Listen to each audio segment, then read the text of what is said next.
പെട്ടെന്നൊരു ദിവസം നമുക്ക് ഏറ്റവും ഇഷ്ടപ്പെട്ട ഒരു നോവലിലെ ക്യാരക്ടേഴ്സ് ആയിട്ട് നമ്മൾ ടൈം ട്രാവൽ ചെയ്ത് എത്തിയാലോ? പോരാത്തതിന് അവിടെയുള്ള ഒരാളുമായിട്ട് നമ്മൾ പ്രണയത്തിൽ കൂടി ആവുകയാണെങ്കിലോ? അതെ, നമ്മൾ പറയാൻ പോകുന്നത് the first night with Duke എന്ന കൊറിയൻ ഡ്രാമയുടെ രണ്ടാമത്തെ എപ്പിസോഡാണ്. സോ ഇതുവരെ ഇതിന്റെ ഫസ്റ്റത്തെ എപ്പിസോഡ് കണ്ടിട്ടില്ലെങ്കിൽ തീർച്ചയായും മിസ് ഔട്ട് ആവാതെ തന്നെ കാണാൻ ശ്രമിക്കണം. കാരണം നിങ്ങൾക്ക് എല്ലാവർക്കും ഇഷ്ടപ്പെടുന്ന നല്ലൊരു അടിപൊളി റോം കോം ഫാന്റസി ഡ്രാമ തന്നെയാണ് ഇത്. അങ്ങനെ നമ്മുടെ കഴിഞ്ഞ എപ്പിസോഡിൽ ഇപ്പൊ കുടിച്ച് ഫിറ്റ് ആയിട്ട് അന്നത്തെ ദിവസം രാത്രി പ്രിൻസ് ആയിട്ടുള്ള ഈബോന്റെ ഒപ്പമാണ് ചായ ഉണ്ടായിരുന്നതെന്ന് നമ്മൾ കണ്ടതാണ്. അങ്ങനെ ഇന്നത്തെ എപ്പിസോഡ് തുടങ്ങുമ്പോ തന്നെ ചായ ഇപ്പോ തലേ ദിവസം കുടിച്ച ഒരു ബോധവും ഇല്ലാതെ ഒറ്റയ്ക്ക് അവിടെയുള്ള ഒരു പുഴയുടെ സൈഡിൽ കൂടെ നടക്കുമ്പോൾ അവള് വായിച്ചുകൊണ്ടിരുന്ന ഈ ഒരു നോവല് ഇന്നത്തെ ദിവസമാണ് ആദ്യമായിട്ട് ഒരു നോവലിലെ ഹീറോയിൻ ആയിട്ടുള്ള ഊൺ ഏനെ ആ ഒരു പുഴയിലേക്ക് വീഴാൻ നിൽക്കുന്ന നേരത്ത് ഈബൺ ആദ്യമായിട്ട് അവളെ കാണുന്നതും അവളെ രക്ഷിക്കുന്നതും പിന്നീട് അവര് തമ്മിൽ പയ്യെ നല്ലൊരു ബോണ്ട് ഉണ്ടാവുന്നതെന്ന് മനസ്സിലാക്കുന്ന അവള് താൻ ഇതുവരെ വായിച്ചുകൊണ്ടിരുന്ന ആ ഒരു സീൻ ഇപ്പൊ നേരിട്ട് കാണാൻ പോകുന്ന എക്സൈറ്റ്മെന്റിൽ അവിടെ നിന്ന് എഴുന്നേറ്റ് സന്തോഷിച്ച് അവിടെ നിന്ന് പോകാൻ നിൽക്കുന്ന നേരം തന്നെ അവള് സ്ലിപ്പായിട്ട് ആ ഒരു പുഴയിലേക്ക് വീഴാനായിട്ട് പോകുന്നുണ്ട്. ഇതേ നേരം തന്നെ ഈബണിപ്പോ ഓടി അവിടേക്ക് വന്നിട്ട് അവളെ കഷ്ടിച്ച് രക്ഷപ്പെടുത്തുന്നുണ്ട്. ഇങ്ങനെ പിന്നീട് അവൾ ആദ്യമായിട്ട് ഈബണിനെ ഇത്ര അടുത്ത് കാണുമ്പോൾ എന്റെ ഫേവറേറ്റ് ആയിട്ടുള്ള നോവലിന്റെ ഫേവറേറ്റ് ആയിട്ടുള്ള ക്യാരക്ടറിനെ അടുത്ത് കാണുമ്പോൾ അവൻ അത്രമാത്രം ഹാൻസം ആയതുകൊണ്ട് അവളിപ്പോ അവനെ നോക്കി മതി മറന്നു പോകുന്നുണ്ട്. കൂടാതെ അവൾ ഓൾറെഡി ഫിറ്റ് ആയിരുന്നതുകൊണ്ട് അവളിപ്പോ അവനെ നോക്കിയിട്ട് മറ്റാർക്കും നിന്നെ പറ്റിയിട്ടുള്ള സീക്രട്ട് അറിയില്ലെങ്കിലും എനിക്കതറിയാമെന്നും ഈ ബാക്കിയുള്ളവരുടെ മുമ്പിൽ വെച്ച് കുറ്റവാളികളൊക്കെ കൊന്ന് ഒരു വില്ലനാവാനായിട്ട് ശ്രമിച്ചുകൊണ്ടിരിക്കുകയാണെങ്കിലും നിന്റെ ഉള്ളിന്റെ ഉള്ളില് നിനക്ക് ആരും തന്നെ കൊല്ലണ്ടെന്നും സമാധാനമായിട്ടുള്ള ഒരു ജീവിതമാണ് നീ ആഗ്രഹിക്കുന്നതെന്ന് തനിക്ക് നന്നായിട്ട് അറിയാമെന്ന് അവൾ പറയുന്നുണ്ട്. കാരണം ഓൾറെഡി ആ ഒരു നോവലിന്റെ A to Z കാര്യങ്ങൾ കൃത്യമായിട്ട് അവൾക്ക് അറിയാമെങ്കിലും തന്നെ പറ്റിയുള്ള ഒരു സീക്രട്ട് എങ്ങനെയാണ് അവള് മനസ്സിലാക്കിയത് എന്നുള്ള അത്ഭുതത്തില് നിൽക്കുകയാണ് ഇപ്പൊ ഈബൺ. മാത്രമല്ല അവളിപ്പോ ഓൾറെഡി യാതൊരു ബോധവും ഇല്ലാതെ നിൽക്കുന്നതുകൊണ്ട് തന്നെ കണ്ട ഒരു എക്സൈറ്റ്മെന്റില് അവൾ അവനെ ഇപ്പൊ കിസ് ചെയ്യുന്നുണ്ട്. മാത്രമല്ല നിന്നെ പറ്റി ആൾക്കാരൊക്കെ ഒരുപാട് റൂമേഴ്സ് പറയുന്നുണ്ടെന്നും നിന്റെ കണ്ണിലേക്ക് ആരെങ്കിലും നോക്കുകയാണെങ്കിൽ അവര് മരിച്ചു പോകുന്നൊക്കെ അവര് പറയുന്നത് വെറുതെ ആണെന്നും എപ്പോഴും ഒറ്റയ്ക്കായിട്ട് ഇരിക്കുവാനും ആരുടെയും ശ്രദ്ധ കിട്ടാതിരിക്കാനും വേണ്ടിയിട്ട് നീ തന്നെയാണ് ആ ഒരു റൂമേഴ്സ് ഒക്കെ ഉണ്ടാക്കിയെന്ന് തനിക്ക് അറിയാമെന്നും അവളിപ്പോ പറയുന്നുണ്ട്. ഇതൊക്കെ കേട്ടിരിക്കുന്ന ഈബണ് അവളെ പോലെ ഇത്രയും മാത്രം തന്നെ മനസ്സിലാക്കുന്ന വേറൊരാൾ പോലും ഈ ഒരു ലോകത്ത് തന്നെ ഇല്ലെന്ന് വിചാരിക്കുന്നുണ്ട്. അങ്ങനെ പിന്നീട് അവിടുന്ന് സീൻ കട്ട് ചെയ്തിട്ട് ഇന്നത്തെ രാത്രി സ്പെൻഡ് ചെയ്തതിനു ശേഷം രാവിലെ എണീക്കുന്ന ചായനെയാണ് ഇപ്പൊ നമ്മൾ കാണിക്കുന്നത്. ഫൈനലി കുടിച്ചതിന്റെ ഹാങ് ഓവർ ഒക്കെ മാറുമ്പോഴാണ് അവൾ ഇത്രയും നേരം ആ ഒരു കഥയിലെ മെയിൻ ക്യാരക്ടറായിട്ടുള്ള ഈബണിന്റെ ഒപ്പമാണ് ഉണ്ടായിരുന്നതെന്ന് അവൾക്ക് ഓർമ്മ വരുന്നത്. മാത്രമല്ല തലേ ദിവസമാണ് ഈബണും ഊണയും ആദ്യമായിട്ട് കാണേണ്ടിയിരുന്നതെന്നും അവളിപ്പോ ഇടയ്ക്ക് കയറി വന്നതുകൊണ്ട് അവരുടെ ആ ഒരു ഫസ്റ്റ് മീറ്റിംഗ് തന്നെ നഷ്ടപ്പെട്ടു എന്ന് മനസ്സിലാക്കുമ്പോൾ അവൾക്ക് അതിൽ നല്ല വിഷമവും തോന്നുന്നുണ്ട്. ഇതിനും പോരാതെ വേറൊരാളുടെ മെന്നിന്റെ ഒപ്പം ഒരു നൈറ്റ് സ്പെൻഡ് ചെയ്ത കാര്യം കൂടി ആലോചിക്കുമ്പോൾ വിഷമവും കുറ്റബോധവും തോന്നിയിട്ട് എങ്ങനെയെങ്കിലും അവിടെ നിന്ന് ഇറങ്ങിപ്പോയാൽ മതിയായിരുന്നു എന്ന് അവൾക്ക് തോന്നുന്നുണ്ടെങ്കിലും തലേ ദിവസം അവൾ തന്നെ അത്രയും മനസ്സിലാക്കുന്ന രീതിയിൽ സംസാരിച്ചതുകൊണ്ടും ഇപ്പതാ അവളുടെ ഒപ്പം ഒരു നൈറ്റ് സ്പെൻഡ് ചെയ്തതുകൊണ്ടും അവളോട് ഓൾറെഡി ഒരു ഇഷ്ടം ഉണ്ടായിരുന്ന ഈബണിപ്പോ അവളോട് താൻ വരുന്നവരെ അവിടെ തന്നെ ഉണ്ടാവണമെന്നും പുറത്തേക്ക് പോകരുതെന്നും പറഞ്ഞ് അവിടെ നിന്ന് പോകുന്നുണ്ട്. പക്ഷെ ഇതേ നേരം തന്നെ ചായ ഇപ്പോ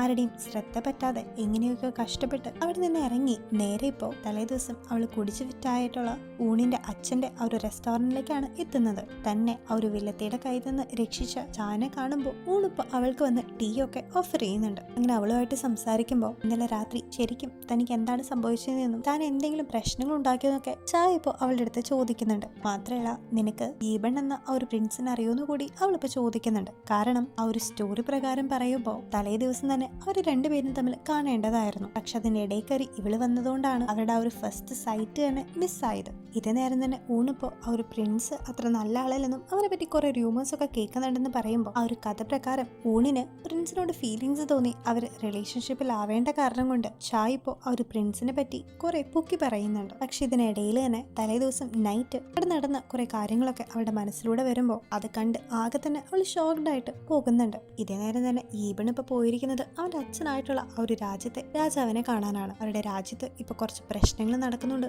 അവനോട് ചൈനയിൽ പോകാനായിട്ട് അവന്റെ അച്ഛൻ ആവശ്യപ്പെടുമ്പോൾ തനിക്ക് ഇപ്പൊ അതിന് സാധിക്കില്ലെന്നും കാരണം താൻ അധികം വൈകാതെ കല്യാണം കഴിക്കാൻ പോവാണെന്നും ഇപ്പൊ ഈബൺ പറയുന്നുണ്ട്. പക്ഷെ ഇതേക്കുന്ന കിങ്ങിന് ആകെ തന്നെ കൺഫ്യൂഷൻ ആവാണ്. കാരണം ഇത്രയും പെട്ടെന്ന് ഇവൻ എവിടെ നിന്നാണ് ഇങ്ങനെ ഒരു പെണ്ണിനെ കിട്ടിയതെന്ന് കിങ് ആലോചിക്കുന്നുണ്ട്. കാരണം ഒരു മനുഷ്യന്റെ അടുത്ത് പോലും മിണ്ടാതെ നടക്കുന്ന ഈ പെട്ടെന്ന് കല്യാണം കഴിക്കുന്നൊന്നും വിശ്വസിക്കാനായിട്ട് അയാളെ കൊണ്ട് സാധിച്ചിട്ടുണ്ടായിരുന്നില്ല. ഇതേ നേരം തന്നെ ഈബൺ മുൻകൂട്ടി പ്ലാൻ ചെയ്ത പോലെ തന്നെ ഇപ്പൊ ചായയുടെ വീട്ടിലേക്ക് അവന്റെ കുറെ ആൾക്കാർ ഒരു മാരേജ് പ്രപ്പോസലൊക്കെ കൊണ്ടുവരുന്നത് ചായന്റെ സെർവന്റ് ഇപ്പോ അവൾ അറിയിക്കുന്നുണ്ട്. ഇങ്ങനെ ഇത് കേട്ട് ആകെ ഷോക്ക്ഡ് ആയിട്ട് ചായ ഇപ്പോ ഈബൺ ആ ഒരു കുതിരേനെ ഓടിച്ച് പോകുന്ന വഴിക്ക് തന്നെ അവനെ തടഞ്ഞു നിർത്താൻ ശ്രമിക്കുമ്പോൾ എങ്ങനെയൊക്കെ കഷ്ടിച്ച് ഈബൺ വീണ്ടും അവളെ രക്ഷിക്കുന്നുണ്ട്. പറയുന്നുണ്ട്. അങ്ങനെ പിന്നീട് അവനെ വിളിച്ച് പേഴ്സണലായിട്ട് സംസാരിച്ച് ഒരു ദിവസം രാത്രി നമ്മൾ രണ്ടുപേരും കൂടി ഒരുമിച്ചായിരുന്നു എന്നതിന്റെ പേരിൽ നമുക്ക് കല്യാണം കഴിക്കണമെന്ന് യാതൊരു നിർബന്ധമില്ലെന്നും അതുകൊണ്ട് നിങ്ങൾ എന്റെ വീട്ടിലേക്ക് ഒരു മാരേജ് പ്രപ്പോസലായിട്ട് വരണ്ടെന്നും ചാ പറയുമ്പോൾ ഞാനൊരു നോബിൾ മെൻ ആണെന്നും ആദ്യമായിട്ടാണ് ഞാനൊരു പെൺകുട്ടിയുടെ ഒപ്പം ഒരു നൈറ്റ് സ്പെൻഡ് ചെയ്തെന്നും അതുകൊണ്ട് അവളുടെ റെസ്പോൺസിബിലിറ്റി ഞാൻ ഏറ്റെടുക്കണമെന്നും ഇപ്പൊ ഈ പെൺ പറയുന്നുണ്ട്. അങ്ങനെ മയത്തിലൊന്നും ഇവളോട് കാര്യം പറഞ്ഞ് മനസ്സിലാവില്ലെന്ന് ഈ പെണ്ണ് തോന്നുമ്പോൾ അവനിപ്പോ പ്ലേറ്റ് മാറ്റി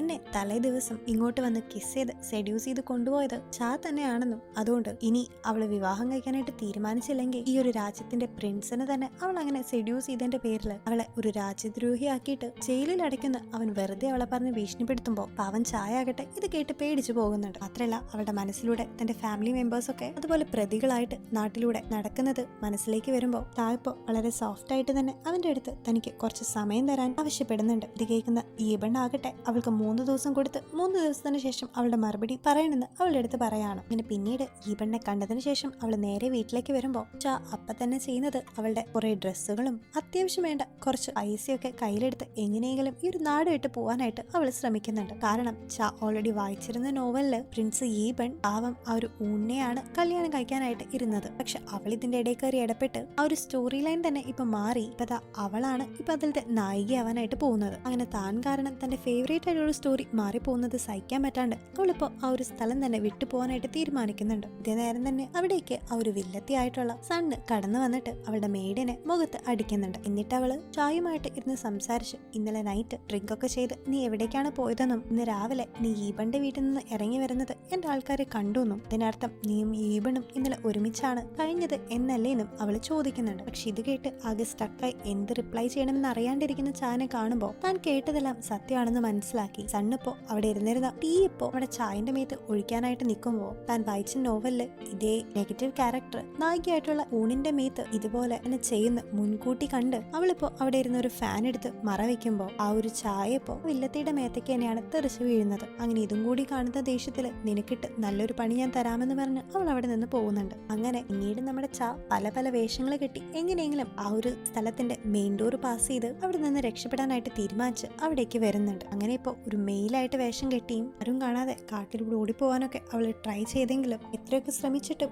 ഏറ്റവും അവസാനം പരാജയം മാത്രമായിരുന്നു അവളുടെ റിസൾട്ട്. കാരണം അവൾ ഇതുപോലെ പല അറ്റംപ്റ്റുകളും ഓൾറെഡി നടത്താനായിട്ട് ശ്രമിക്കും എന്ന് മുൻകൂട്ടി കണ്ടറിഞ്ഞ ഈബൺ അതിനെതിരായിട്ടുള്ള ഒരുപാട് കാര്യങ്ങൾ ഓൾറെഡി സെറ്റ് ചെയ്ത് വെച്ചിട്ടുണ്ടായിരുന്നു. അങ്ങനെ ഇപ്പൊ ഏറ്റവും അവസാനം അവന്റെ മുമ്പിൽ ഒട്ടും വൃത്തിയില്ലാത്ത ഒരാളായിട്ട് വരെ അവള് അഭിനയിക്കുന്നുണ്ട്. ഈ രാജ്യത്തിലെ രാജാവിന്റെ മകന് വൃത്തി വളരെ ഇമ്പോർട്ടന്റ് ആണെന്നും അതില്ലാത്തൊരു പെണ്ണിനെ എന്തായാലും അവൻ ഭാര്യയായിട്ട് സ്വീകരിക്കില്ലെന്നും ഉറപ്പുള്ള ചായപ്പോ അവന്റെ മുമ്പിൽ അങ്ങനെ ഒരു കോലത്തിൽ വന്ന് നിൽക്കുമ്പോഴും എല്ലാ ബുദ്ധിമുട്ടുകളിലൂടെയും നമ്മൾ കടന്നു പോകണമെന്ന് പറഞ്ഞ് ഇത് മൈൻഡ് ചെയ്യാണ്ട് ഈ പെണ്ണിപ്പ് അവിടെ നിന്ന് പോകുന്നുണ്ട്. പിന്നീട് അവൾ ട്രൈ ചെയ്തത് വളരെ എക്സ്പെൻസീവ് ആയിട്ടുള്ള കുറെ ഓർണമെന്റ്സും ഡ്രസ്സുകളൊക്കെ വാങ്ങിച്ച് പൈസ ഇങ്ങനെ പൊടിച്ചു കളയുന്ന വളരെ ലാവിഷ് ആയിട്ടുള്ള ഒരു അഹങ്കാരിയുടെ ക്യാരക്ടർ ആയിരുന്നെങ്കിൽ അവിടെയും ഇപ്പൊ ഈബൺ വന്നിട്ട് നീ ഈ രാജ്യത്തിന്റെ പ്രിൻസിന്റെ ഭാര്യയാണെന്നും നിനക്കെതിരെ അഹങ്കാരം ആവാന്ന് പറഞ്ഞ് അതിലും അവളെ സപ്പോർട്ട് ചെയ്ത് പോകുന്നുണ്ട്. പിന്നീട് യാതൊരു നിവൃത്തിയില്ലാണ്ട് പാവം നമ്മുടെ ചായ ഇപ്പൊ ഒരു പ്രീസ്റ്റ് ആവാനായിട്ട് പോകുമ്പോൾ ഈ പെണ്ണിപ്പോ അവിടെയും എത്തിയിട്ട് അവൾക്കൊരിക്കലും ഒരു പ്രീസ്റ്റ് ആവാൻ സാധിക്കില്ലെന്നും കാരണം അവള് മീറ്റ് കഴിക്കും അങ്ങനെയാണ് ഇങ്ങനെയാണെന്നൊക്കെ പറഞ്ഞ് ലാസ്റ്റ് അവൾ ഒരു വെർജിൻ അല്ലെന്ന് പോലും പറയുമ്പോൾ അങ്ങനെ ആ ഒരു ഓപ്ഷനും അവിടെ കട്ടാവാണ്. അങ്ങനെ ഒരു നിവൃത്തിയില്ലാണ്ട് അവളിപ്പോ ഒരു കാടിന് നടുവിലൂടെ ഒരു രാജ്യം വിട്ട് പോകാനായിട്ട് തീരുമാനിക്കുമ്പോൾ പകുതിക്ക് വെച്ച് ആ ഒരു ഒറ്റപ്പെട്ട കാട്ടില് അവളെ പിടിക്കാനായിട്ട് 2 കള്ളന്മാര് വരുന്നുണ്ട്. പക്ഷെ തക്ക സമയത്ത് തന്നെ ഈ ഈബന്റെ ഒരേ ഒരു ഫ്രണ്ടും ഒരു നോവലിലെ ഒരു സൈഡ് ക്യാരക്ടറും ആയിട്ടുള്ള ജങ് അവിടേക്ക് വന്നിട്ട് അവളെയും വിളിച്ച് അവിടെ നിന്ന് ഓടി രക്ഷപ്പെടുന്നുണ്ട്. കാരണം നമ്മുടെ ജങ്ങിന് അങ്ങനെ ഫൈറ്റ് ഒന്നും വലിയ പിടിയുണ്ടായിരുന്നില്ല. അതേ നേരം തന്നെ ജങ്ങിനെ കാണുമ്പോൾ ചായ്ക്ക് അവനോട് ചെറിയൊരു അട്രാക്ഷൻ ഒക്കെ ഉണ്ട്. കാരണം ഈ ഒരു നോവലിലെ സൈഡ് ക്യാരക്ടർ ആയാലും വളരെ ജെന്റിൽ ആയിട്ടുള്ള ജങ്ങിന്റെ ആ ഒരു ആറ്റിറ്റ്യൂഡ് അവൾക്ക് വളരെയധികം ഇഷ്ടമുള്ളതായിരുന്നു. അങ്ങനെ തിരിച്ച് അവർ നടന്നു വരുമ്പോൾ ജങ് ഇപ്പോൾ അവളെ അവന്റെ ഒരു ക്ലബിലേക്ക് ജോയിൻ ചെയ്യാനായിട്ട് ആവശ്യപ്പെടുന്നുണ്ട്. അത് പുറമെ നോക്കുമ്പോൾ ഈ നക്ഷത്രങ്ങളൊക്കെ പറ്റിയിട്ട് പഠിക്കാനും ഷെയർ ചെയ്യാനായിട്ടുള്ള വെറും ഒരു ക്ലബ് ആയിരുന്നെങ്കിലും അതിന്റെ മെയിൻ ആയിട്ടുള്ള ഉദ്ദേശം എന്ന് വെച്ച് കഴിഞ്ഞാൽ ഈ യൂത്തിൽ പെടുന്ന എല്ലാവരും കൂടി ഒന്നിച്ചുകൂടി ഡ്രിങ്ക്സ് ഒക്കെ കഴിച്ച് എൻജോയ് ചെയ്യുക എന്നത് മാത്രമായിരുന്നു. ഇതേ നേരം ചാത് സമ്മതിക്കാനായിട്ട് പോയപ്പോഴേക്കും അവിടേക്ക് ഈബൻ വന്നിട്ട് അതിന്റെ ആവശ്യമൊന്നുമില്ലെന്ന് പറയുന്നുണ്ട്. തന്റെ ഫ്രണ്ടായിട്ടുള്ള ഈബൺ എന്തിനാ ഇപ്പൊ വന്നിട്ട് അവളുടെ കാര്യത്തിൽ ഇങ്ങനെ ഇടപെട്ട് ഇങ്ങനെ ഓരോന്ന് പറയുന്നതെന്ന് അതിശയിച്ചിരിക്കുകയാണ് ജങ്. ഇവിടെ ആകട്ടെ ഇതേ ടൈമിൽ തനിക്ക് ചായനെ ഇഷ്ടമാണെന്നും അവളെ പ്രപ്പോസ് ചെയ്യാൻ പോവാണെന്നും പറയുന്നേക്കാളും മുമ്പായിട്ട് അവിടേക്ക് നമ്മുടെ ചായന്റെ ഫാമിലിയിലുള്ള അവളുടെ സ്വന്തം ചേട്ടന്മാരും വരുന്നുണ്ട്. അങ്ങനെ ഇപ്പോൾ ചേട്ടന്മാരുടെ മുമ്പിൽ വെച്ച് തന്നെ എല്ലാവരോടും കൂടി തലേദിവസം തങ്ങൾ ഒരുമിച്ച് ഒരു നൈറ്റ് സ്പെൻഡ് ചെയ്തതും അതിനെ തുടർന്ന് തങ്ങൾ വിവാഹം കഴിക്കാൻ പോവാന്നുള്ള ആ ഒരു കാര്യം നമ്മുടെ പ്രിൻസ് ആയിട്ടുള്ള ഈബൺ പറയാനായിട്ട് വരുന്നുണ്ടെങ്കിലും അതൊരിക്കലും നടക്കരുതെന്ന് കരുതി ചായ ഇപ്പോൾ അങ്ങോട്ടും ഓടി ഓടി കളിച്ച് അവളുടെ ചെവിയൊക്കെ പൊത്തി അവിടെ മാക്സിമം ഡിസ്ട്രാക്ട് ചെയ്യുന്നതിന്റെ ഇടയിൽ തന്നെ അവൾ പെട്ടെന്ന് കുഴഞ്ഞു വീഴുന്നുണ്ട്. ഈ ഒരു സമയത്ത് ജങ് പെട്ടെന്ന് അവളെ പിടിക്കാൻ പോയപ്പോൾ പ്രിൻസ് ആയിട്ടുള്ള ഈബൺ പെട്ടെന്ന് അവന്റെ കൈ തട്ടിയിട്ട് അവൻ തന്നെ സ്വന്തം ഭാര്യയെ പിടിക്കുന്ന പോലെ അവളെ ചേർത്ത് പിടിക്കുന്ന ഒരു സീനോട് കൂടിയിട്ട് ഇന്നത്തെ എപ്പിസോഡ് ഇവിടെ എൻഡ് ചെയ്യാണ്. സോ ഗൈസ്, ഇന്നത്തെ ഒരു എപ്പിസോഡ് നിങ്ങൾക്ക് ഇഷ്ടപ്പെട്ടു എന്ന് വിചാരിക്കുന്നു. സത്യം പറഞ്ഞാൽ നേരിട്ട് കാണുകയാണെങ്കിൽ ഒരുപാട് ഫണ്ണി ആയിട്ടും നല്ല രസമുള്ള ഒരുപാട് മൊമെന്റ്സ് ഈ ഒരു ഡ്രാമയിൽ ഉണ്ടായിരുന്നു. സോ എന്തായാലും വർത്ത് വാച്ചിങ് ആയിട്ടുള്ള ഈ ഒരു ഡ്രാമ എപ്പോഴെങ്കിലും കണ്ടിരിക്കണേ. അപ്പോൾ ഇതിന് അടുത്ത എപ്പിസോഡായിട്ട് നാളെ വീണ്ടും കാണാം. Till then take care and by.